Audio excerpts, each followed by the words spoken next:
अस्सलामुअलैकुम दोस्तों।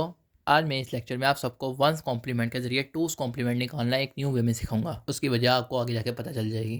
तो यहाँ पे देखें, ये जो है एक स्टेट ट्रांजिशन डायग्राम की तरह है और इसमें अगर आप देखें एक्स जो है, अगर हम उसे इनपुट ज़ीरो देते हैं तो हमें आउटपुट वाई देता है, यानी वन देता है। यानी कि जो दे रहे हैं उसके अपोजिट दे रहा है। अगर वन देते हैं तो उसके अपोजिट ज़ीरो देते हैं, यानी कि उसको चीज़ को फ्लिप कर देता है। यानी कि अगर हम वन इनपुट दे रहे हैं तो हमें ज़ीरो दे रहा है, और अगर ज़ीरो दे रहे हैं तो हमें वन दे रहा है। मीन्स के फ्लिप कर रहा है कि वंस कॉम्प्लीमेंट में भी ऐसे ही होता है। हम नंबर्स को जो है, डिजिट्स को जो है फ्लिप कर देते हैं। तो फिर ये जो हमारे पास डायग्राम है, स्टेट ट्रांजिशन डायग्राम, ये वंस कॉम्प्लीमेंट की तरह बिहेव करेगी।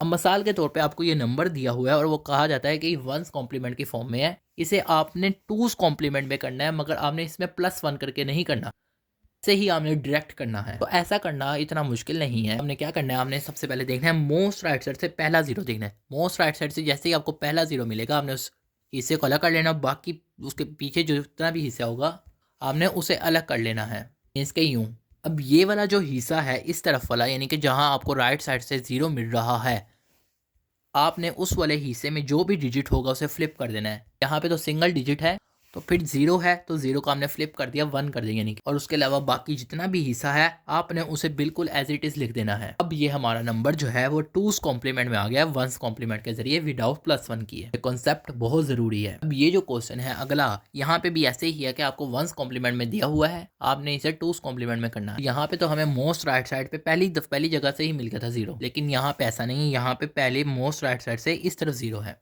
तो अब आपने क्या करना है, ये वाले हिस्से को जो है, इसमें जितने भी डिजिट है इनको फ्लिप कर देना है, और बाकी जो पीछे बैक साइड पे है उनको उसी तरह एज इट इज लिख देना है। मीन्स के यूँ। तो अब ये हमारे पास टूस कॉम्प्लीमेंट की फॉर्म में है। अब इसी क्वेश्चन को थोड़ा सा और दूसरे वे में समझते हैं। इसमें अगर आप देखें, आपने मोस्ट राइट साइड से लिखना है।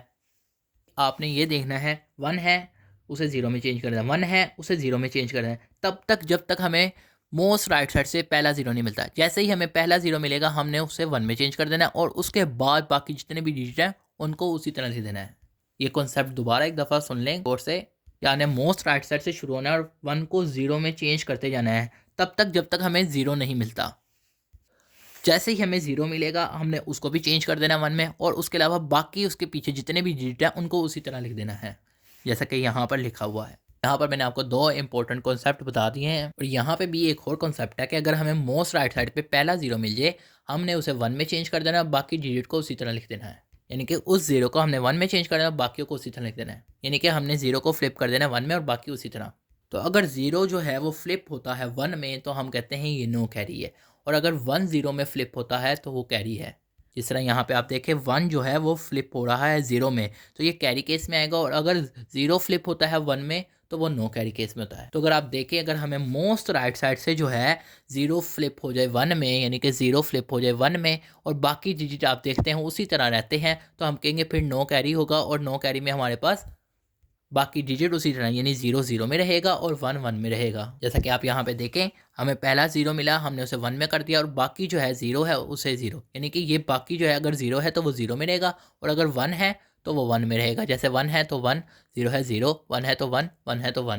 लेकिन अगर सिचुएशन इसके अपोजिट हो जाए, मीन्स कि अगर इस तरह का क्वेश्चन आ जाए, तो कि यहाँ पे देखें, आप देखें वन जो है वो फ्लिप हो रहा है जीरो में, वन जो है वो फ्लिप हो रहा है जीरो में, तो जब वन फ्लिप हो रहा है जीरो में तो वो कैरी केस में है। और अगर आप देखें उसमें आगे, तो वन उससे अगला भी वन जो है वो फ्लिप हो रहा है जीरो में। ये आप देखें, अगर आगे भी मजीद वन होते, अगर जीरो ना होता उनके बीच में, तो वो फ्लिप होते रहते हैं जीरो में जब तक हमें जीरो ना मिल जाता। तो ये जो चीज़ है ये इसी चीज़ को शो करिए, जब तक हमें वन मिलता रहेगा हम उसे फ्लिप कर देंगे जीरो में, और जैसे ही हमें एक जीरो मिलेगा हम उसे वन में फ्लिप कर देंगे। मीन्स के यूँ, और फिर उसके बाद बाकी जितने भी डिजिट होंगे वो उसी तरह रहेंगे, यानी कि ये देखें बाकी उसी तरह रह रहे हैं। तो ये स्टेट ट्रांजिशन डायग्राम है, जिसे हम इमेंट डायग्राम भी कहते हैं। टूस कॉम्प्लीमेंट की भी स्टेट ट्रांजिशनल डायग्राम कह सकते हैं। क्या तो उम्मीद है कि आपको ये समझ आ गया होगा कि किस तरह हमने ये ड्रा करनी है। आप सब दोस्तों का लेक्चर सुनने का शुक्रिया। तो ये जो चीज़ है ये वंस कॉम्प्लीमेंट के स्टेट ट्रांजिशनल डायग्राम को रिप्रेजेंट करी, और ये जो डायग्राम है ये टूस कॉम्प्लीमेंट की स्टेट ट्रांजिशनल डायग्राम को रिप्रेजेंट करी है।